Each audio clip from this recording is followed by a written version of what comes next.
What's going on, guys? Over here, and welcome back to the Pitlane podcast, episode number 64 today, to review the Japanese Grand Prix, joined by your usual host, myself, Callum, and Tom. And, well, the Japanese Grand Prix was a very early wake-up for all of us at 6 a.m., Tom, 7 a.m., local time.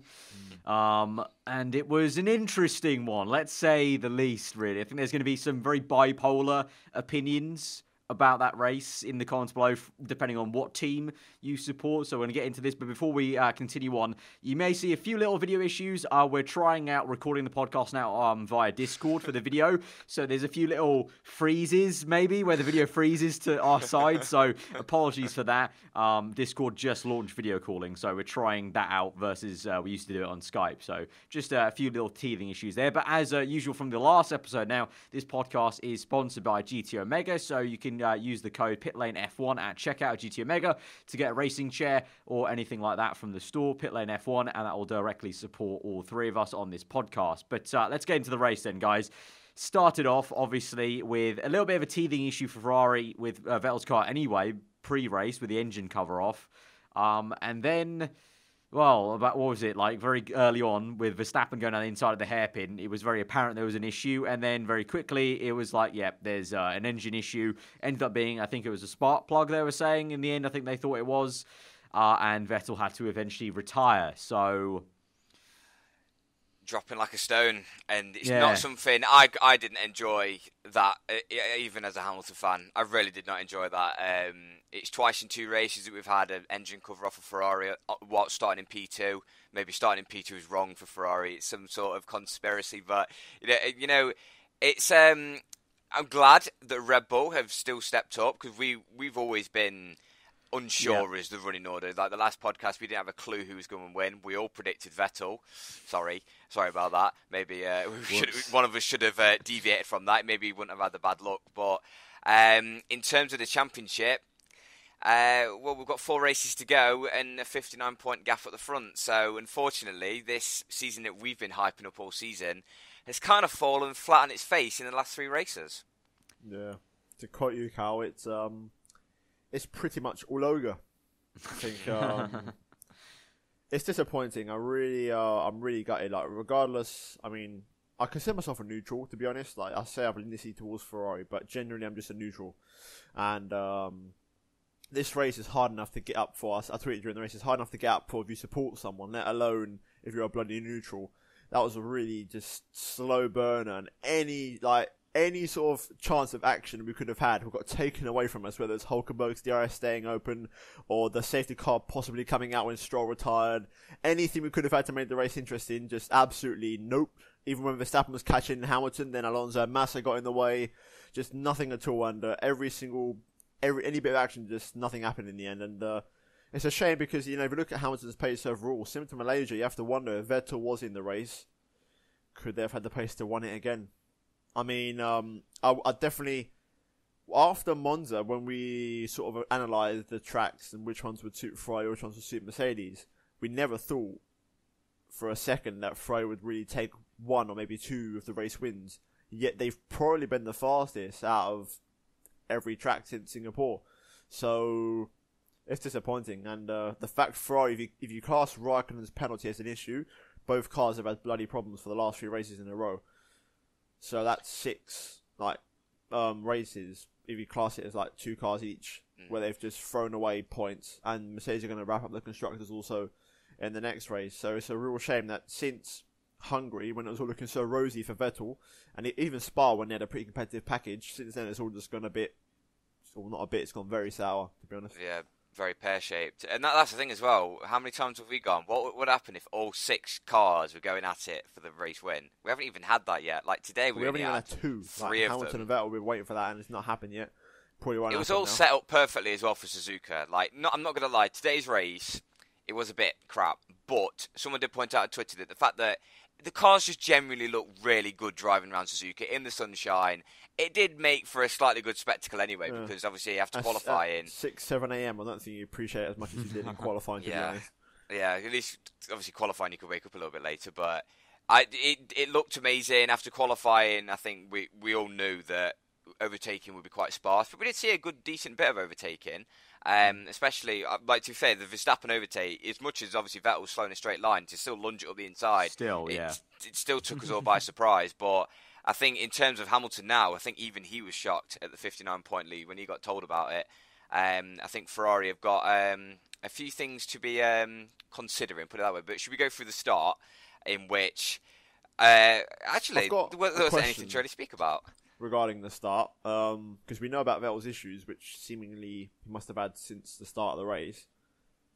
Do you think he could have jumped Hamilton if he had a fully functional car? Because his start was pretty good to say on the dirty side of the grid. If he was down on power, no, he was on the better side of the grid though. They were saying pre-race. Really? They're saying in terms of positioning. They were saying that side is actually better. It was going to be better for the race start. So yeah, you could have probably jumped him. Because I don't know. Like, you look at the start. I thought Vettel got a slightly better start, but obviously now we know he was down on power. Maybe. I mean, we know how handy Vettel can be into Turn 1, Japan. Thinking back to like 2011 when he squeezed Jenson into the grass. I mean, the points gap is difficult anyway as it is. But I mean, I said it before, and in my mind it was the same thing. If Vettel wants to win the championship, he had to be first into that first corner. Simple as that. Well, it's like we all said. We all predicted Vettel to win because it was a must-win for Vettel, basically. Yeah. And now it's a case of I think he's kind of accepting it's over. Maybe he's going to keep fighting for the sake of, keep the team spirits up, do what he's good at on, off track, being a team leader for Ferrari and kind of, motivating them to still carry on. And he said in the presses kind of he needs to protect the team, not, criticize them or anything like that, because obviously he's going to be there for another 3 years. So, he's being mature as ever. So he's already, I think in his mind, it's already clicked a little bit. And obviously Hamilton can clinch it at USA. So yeah, it's I saw a tweet. I know it's topic for another discussion for another time, but it's from I think it's from the Flying Finn. He said Vettel's in a similar situation to Alonso. Like, basically, it was a crossroads situation. He's not there yet, but obviously Alonso lasted 5 years at Ferrari and then he split. Michael Schumacher was at 5 years before he won a world title at Ferrari. So, like, for example, this sort of heartbreak where obviously he was in the running for the title, I guess now it's a question of how long is he willing to go, because you could argue he had a contract offer on the table from Mercedes for next season. Possibly he might have another one maybe 3 years down the line. I know he's renewed the contract, but I'm pretty sure Mercedes could buy him out if they wanted to. Obviously, after what's happened in the last few races, since Bottas got confirmed pretty much, a lot has changed in the world of Sebastian Vettel. Well, in terms of that, I think, like, literally the media, the moment he basically retired from that race, everyone started talking about next year already, and he's been like, whoa, we've still got 4 races yet. Like, I know that it's very unlikely, but even like Toto Wolff said, if you'd have predicted what happened to Ferrari in the last couple of races, you'd have looked stupid. Like, you'd have looked really, really stupid. So, yeah, obviously Hamilton isn't counting his chickens yet. Neither are Mercedes. They're just taking it one race at a time. And the fact that, for example, today, in them last couple of laps, shit was on the line. Like, that could have easily have been a Verstappen victory if it wasn't for them back markers. Because he had a poor restart from that virtual safety car. So with Red Bull still sitting there, they can... Obviously, I asked the same question about is Red Bull going to take away points from Mercedes or Ferrari. Well, at the minute with Ferrari falling on their face and tripping over the shoelaces, the Red Bull just need to get in there and kind of disrupt Mercedes a little bit. But in terms of just the whole race itself, you've got to think with Mercedes. Okay, it was slightly warmer today, but if you think about the track conditions, this is the big question now, isn't it? We know now why Mercedes are poor at certain tracks. It's because obviously the temperature. Like, because obviously Sepang, Malaysia, they're all tracks where it's very, very high temperatures. Are Mercedes going to be the best car for the rest of the season in terms of working range at high temperatures? I mean, we say they struggled, but I mean, like I said, I tweeted during the race, they've won 10 of the 16 races so far this season. So I don't think there's a question there, unfortunately. Well, I think I think some of those races Ferrari did just fuck up the strategy, to be honest. Let's be honest. Like, but that's where you win races. Strategy is just as important as a car. If we're talking in terms of the car, the actual car itself, I think that's why Vettel... It's why I don't buy into... I think Vettel's very happy at Ferrari, and I don't think he's actually thinking about at all moving away or anything like that, because I think he wants to drive Ferrari. That's his boyhood dream. And I think he knows that he's actually had the car. He just knows it's been unfortunate procedures, strategy, bit of bad luck. And so I think that's why he can play such a big kind of, I can't criticise the team, let's just move forward, push on for the rest of the season, then we'll see next year. Because unlike Red Bull in 2014, where he wasn't enjoying the driving, he's loving the driving. He's loving that Ferrari that he's in. He loves that car. He said it so many times, I love this car, it's so quick. We know we could win. So for him, I think it's just a case of ploughing on, really, and kind of bashing away, like Cal said, the media that was like straight on, like, so next year, could you bring the like straight away within like 2 sentences? The interview at Sky was like, so what about next year? Do you think you could do it? It's like, hang on, there's a couple of races left. I think, and as me saying this, I've got a lot of doubt about Ferrari building when it comes to form. I'll believe it when I see it when it comes to them next season. That's why I think a lot of Ferrari fans who know, they realise this is a big chance missed because Ferrari aren't the most consistent. I know obviously in the early 2000s, yes they were, but since 2004, they've not been the most consistent when it comes to providing a good package. One year they'll have a good car, one year they might have a shocking car, as 2010 and sort of 2012 proved. So I think in that regard, you've got to think it was a big chance missed this season for Ferrari. If we talk about continuity, I don't want to ramble too much, but basically, Red Bull next season, I've got a big eye on them next season. If they build the way they've been building this season, with a bit more of an ingenuity impact with the Aston Martin sponsorship, no major reg change for next season. Well, out of the 3 teams at the front, a 6-car scrap next year, and I mean that, and maybe even more if McLaren and Renault pick up their game, because obviously Renault are doing strides, they're doing bits, in my opinion, behind the scenes. Yeah, so, I get what you mean with what you're trying to say there with Ferrari, because it's like, if you sit there and think, you can't guarantee, you can sit there and say Mercedes will have a good car next year. So what chance have they got on a 3-horse? You can guarantee Mercedes will have a good car next year. You can guarantee the Red Bull will. What about Ferrari? That's what I'm saying. They've never been consistent enough. It's a big chance missed from Ferrari this season, because they had a reg change which helped them because they prepared for it.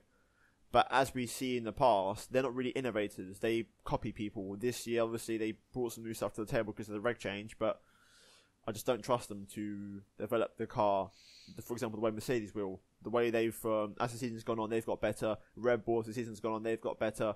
I wouldn't say Ferrari are bad. They've probably got the best car on the grid, but they can't seem to put it together on a race weekend anymore, whether it's the first driver or the second driver. Yeah. Since Hungary, they haven't done it. But quite a shame. But should we actually talk about the race? Yeah. Well, we do it team by team because there wasn't very many events. Yeah, there wasn't too many things going on. So team by team, I guess Mercedes, Hamilton, not too much really to say, to be honest. Had a little bit of a struggle at the Controlled end, it well. obviously. I personally felt like he wasn't struggling at all. It's just one of his usual drives where he just controls the gap, personally. I don't think he's ever under any pressure. That's just my opinion. Only in the last few laps, very good at controlling the 1 second I think sort of gap. like Horner said in his radio to Sky, I think Hamilton does like to overreact a little bit to when the car does change a little bit slightly. So it's kind of just the classic kind of, the rear's going off massively, but they're really not. They're just a little bit tiny difference to the previous lap, so he just controls it. And for Bottas, playing second fiddle, letting Hamilton through, and pretty much just a very mediocre, fourth place. Oh, the mobile chicane on Verstappen broke my heart, man. Again, just so frustrating. Just really frustrating. As a neutral, when I wanted something to happen that race, I wasn't going back to what I said at the start. Every chance we had for action just got completely swiped away this race. That was another chance on lap 30 to have some action, and Bottas was like, "Yeah, I'm gonna ruin this for everybody. Just watch this." I'm surprised Mercedes even allowed to get themselves in that situation, to be honest, where they know they're bad in dirty air and they know that their number one driver is closing to the number two driver on older tyres. And you could see the difference straight away. The moment you got in that dirty air, Verstappen was on his case. And you can see it as well, obviously, in the dirty air at the end. Verstappen was right on the back of Hamilton, but Hamilton could not get past Alonso, who, we don't know about the news yet about his blue flag incident. But he was. I thought I was, because obviously Hamilton wasn't really complaining about that. But I was like, I was surprised more people weren't complaining because they were stuck behind for a very long time. Obviously, I don't know what the threshold is about how far behind you have to be for blue flags, but they were battling for enough. A point, Alonso and Massa. So yeah. Plus, it's Suzuka as well. It's one of the, you can't let, unless you've gone through turn 2. once you go into the messes, you cannot let a driver through. Otherwise, you're losing a good 3-4 seconds in that first sector. Basically. Yeah, you cannot do that. So your next opportunity is coming out of Dunlop, and then you can't really let any. There's very little opportunities in such a narrow track as well. So I'll be surprised if the stewards are very harsh on him because it's just Suzuka. But yeah, controlling race from Hamilton. I preferred his Saturday drive, to be honest. Like Saturday was immense. Yeah, this whole lap was absolutely crazy. immense. Awesome. Like I know people can point straight towards Hamilton's car, but in comparison to Bottas, his teammate. yeah, that was a lap and a half. Like you could just see it. I'm glad that the FOM or whoever like run all the cameras and everything, the race director watched the whole lap of Hamilton when he went into that final lap. Everyone was like, "Yeah, this is the person we need to be watching because he's going to pull out something magical," and it looked amazing off board as well as on board. Poles for no reason. So. Yeah, that's true. But with Bottas, whatever. Yeah. A good drive to say he had his issues and good penalties. We said it last podcast. Just meh.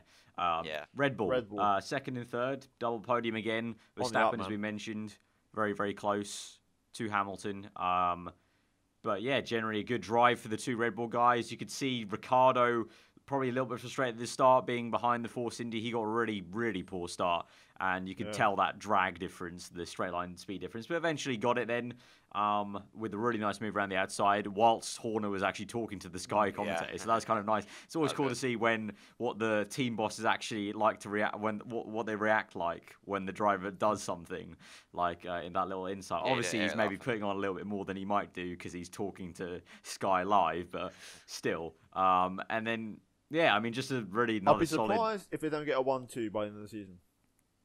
I think they will get a 1-2 by the end of the season, like a Brazil sort of track. I think that's wishful thinking. Nah, I wouldn't say I would be surprised. Well, I mean, they almost got it at Malaysia, so I don't see any reason why not. I can't say for certain I would be surprised if they didn't do that. No, not surprised, but I can see a 1-2 happening. I'll rephrase it. I can see a 1-2 happening before the end of the season. They look really impressive. Really impressive. Verstappen looks impressive.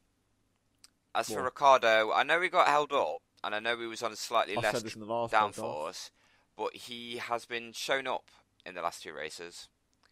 And I don't like to say it because obviously everyone's a Ricciardo fan, including me. Like no one can hate Ricciardo, but he's got slightly shown up this weekend. Yeah.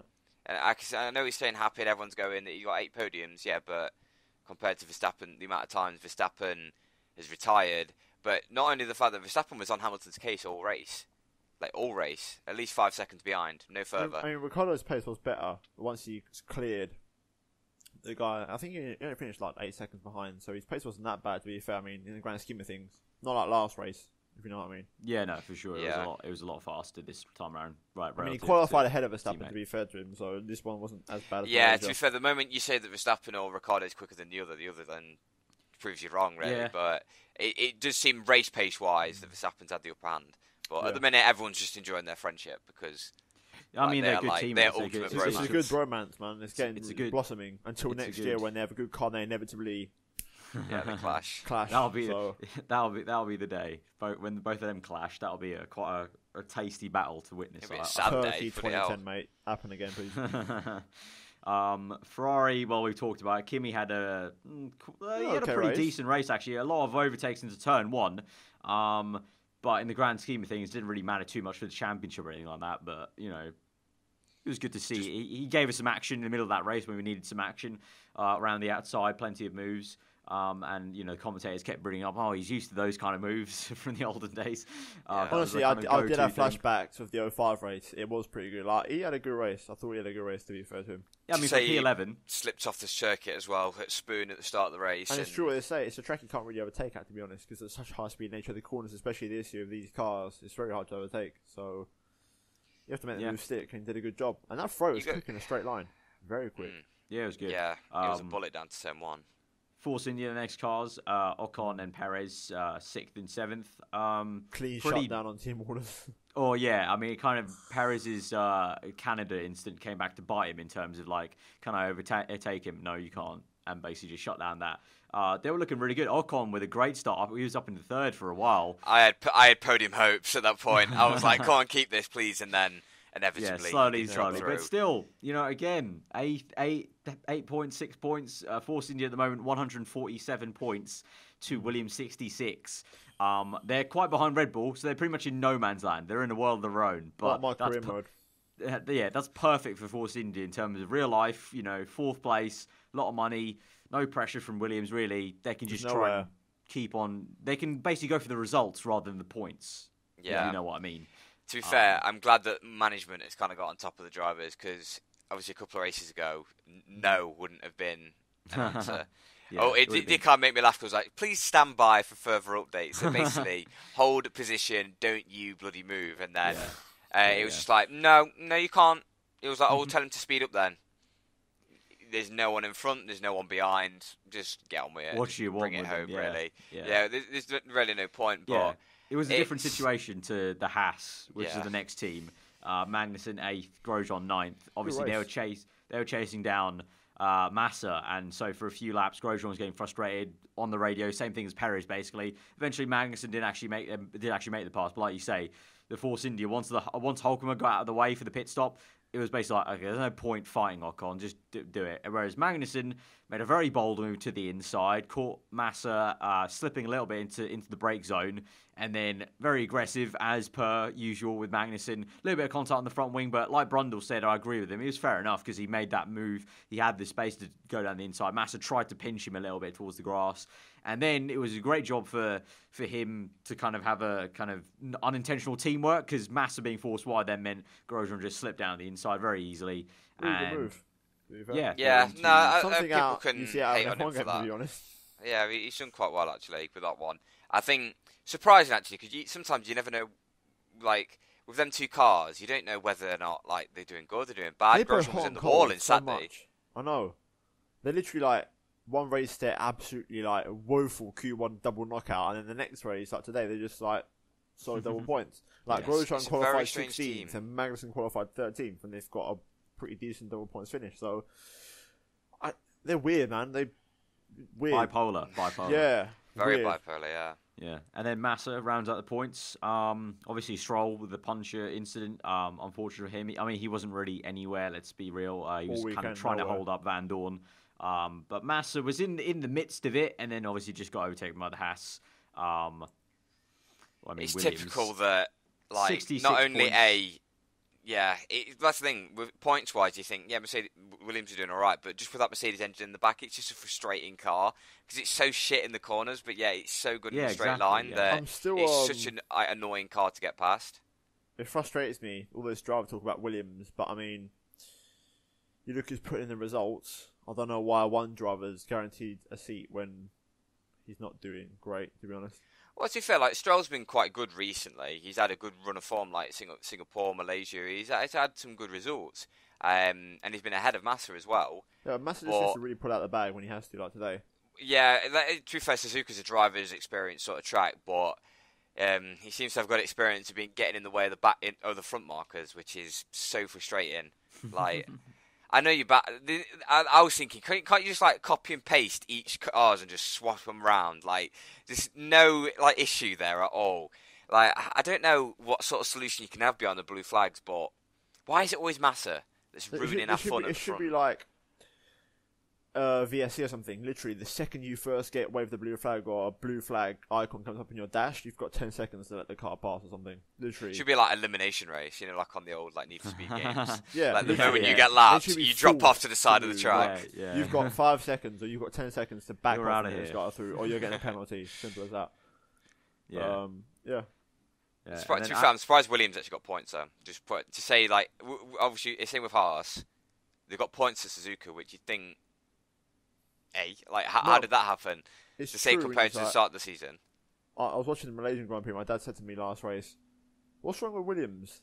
And you sort of look at it and you're just like, 3 years ago they've dropped far off the pace, man. Far. Like, they've got serious issues. Like, Payload needs to get his finger out and try and steer that ship in the right direction, because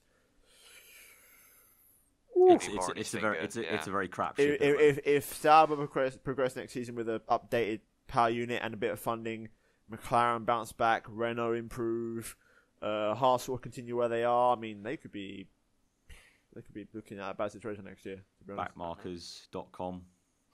Could be my driver 2018-19. Yeah, I mean, everyone complained at me for making Williams bad, but it's like, the way I see it, they're just turning into a very irrelevant team in real life, so that's why I just did it in the game as well.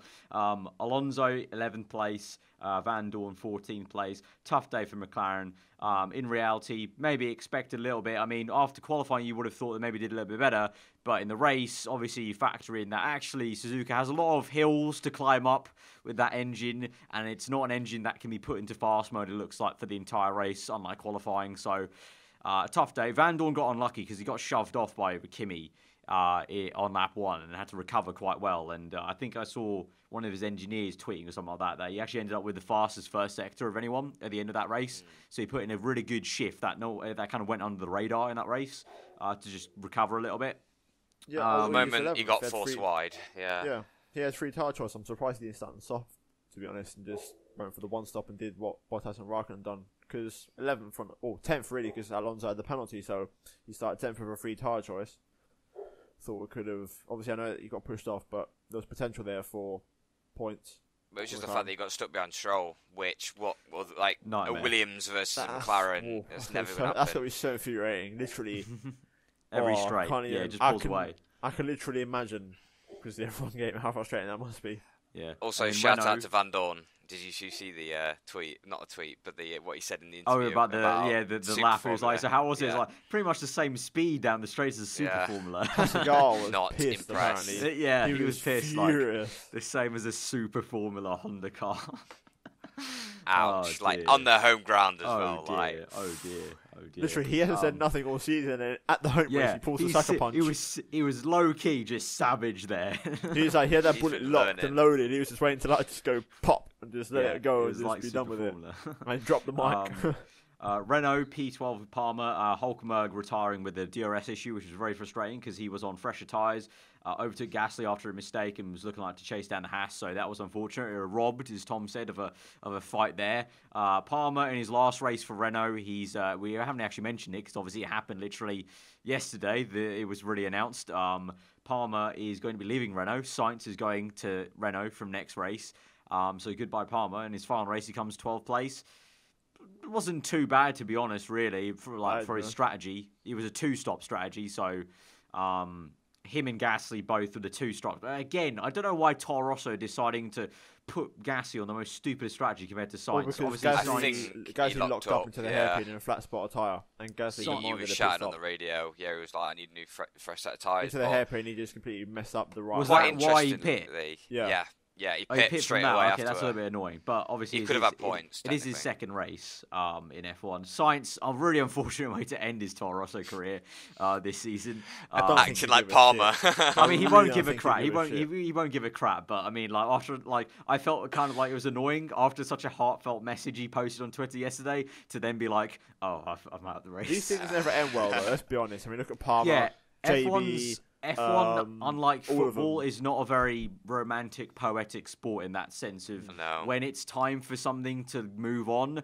In F1, it never goes out the way you want it. In football, it does quite a lot of the time, actually, but in F1, it's a very harsh sport like that. It just doesn't. Well, yeah, if you compare it like a football player, you could just keep, like, usually you might sub them off, you just keep them on just for them final couple of minutes. You can start crying on the pitch. Instead, Sainz just bins it, and he literally acted like Palmer, like, he put it in the wall, basically the way that Palmer would have done it. So he's basically going to fill that seat pretty well. But, quite interestingly, this makes it interesting for the Toro Rosso camp, because it looks like they might not have a driver for Austin. Yeah, because there was talk if Gasly goes to because Gasly still may finish out as Super Formula. He's half a point behind for the championship lead. And you would imagine with Honda supplying Toro Rosso, the thought is that this wasn't the talking point, but they didn't really talk about this point of it. But I feel like if Gasly wins Super Formula, obviously Honda heavily involved in that, it's great PR for them to be like, right, one of our drivers that we're powering won Super Formula in Japan, the Japanese Formula. So it's a great thing for that. But that does leave Toro Rosso in a very awkward situation then for USA, because they have Kvyat coming back, but then what happens? Who comes in? They have no other driver. Literally no other driver. Like with super license points. Yeah, not for Red Bull. They've even resorted to like the likes of Buemi. Like that name's been thrown into the hat. It's awkward. Not a best situation. Do they just turn up with one car? No, they need the points. I think they're going to need the point. I bet they're probably putting like. I mean, they need the points. They could maybe get away with it. They're 52 compared to Haas's 43. But also they maybe not run a car though. But also maybe they're chasing Williams. They maybe still think they could get Williams because Williams is 66 compared to Toro Rosso 52. So they could still get them. So it's an awkward one. It's a very awkward one. I don't know. Come back, please. Yeah, like, I don't know. Literally, yeah, that's an awkward I don't know. I suppose it's Rosberg just drafted him for a race. And then afterwards, Sauber, obviously nothing really ever to talk about them this season. And so that pretty much rounds out the Japanese Grand Prix. Just obviously take the L, Ferrari, take the L, lads, as I tweeted out. Cars looked amazing. I'll give it that. The cars looked amazing around. It's Hamilton's to lose now. And he surely should wrap it up, actually, maybe. Well, at least Mercedes will wrap it up next race. I believe Vettel has to finish lower than 5th and Hamilton to win. So, reality-wise, Hamilton probably won't wrap it up next race unless Vettel's bad luck continues even more. But Mercedes should at least wrap up the Constructors next race, I would imagine, probably, at COTA. I don't know. I'm just hoping, like I said last podcast, I'm just hoping for some good races. Right? I actually don't care too much about the championship fight because I thought it was already over for Vettel, to be honest. I just want good races. And today was a little bit frustrating, but we had some good fights. And yeah. I don't think we can see Vettel be any more ruthless towards the end of the season, but I think I'd just like to see Vettel have a go. You know what I mean? Just like, even if it's just a half-hearted attempt, just have a go and just see what happens, really. Not like that. Don't just stick it in and hope for the best. That ends a lot badly. But I think probably one of the races, we had a good little streak. So I think we kind of got a bit spoilt by the good races, so we needed one to bring us back down to earth again in Formula 1 terms. But we go to Austin in 2 weeks' time. With a seat to be filled, a championship still to be won, and 2 championships. A question to be at 2 championships to be won potentially, and the question of who's going to win this one, because we probably won't have a clue. We'll all predict Hamilton probably, and then Red Bull will probably end up turning up again, or Ferrari. Yeah, there'll be some rain or something, and Red Bull something will come around. But yeah, that's been podcast number 64 then. So I hope you guys have enjoyed it. If you have, leave a like. Let us know what you thought in the comments below about anything we've talked about. As said, this podcast is sponsored by GT Omega, so you can use the code Pitlane F1 at checkout at GT Omega to get a racing chair or anything like that for your racing setup and gaming setup, and that will help out the podcast directly. Check out these 2 links in the description, and our Twitters are always above our names. But hope you guys enjoy the rest of your day, and we will see you guys next time.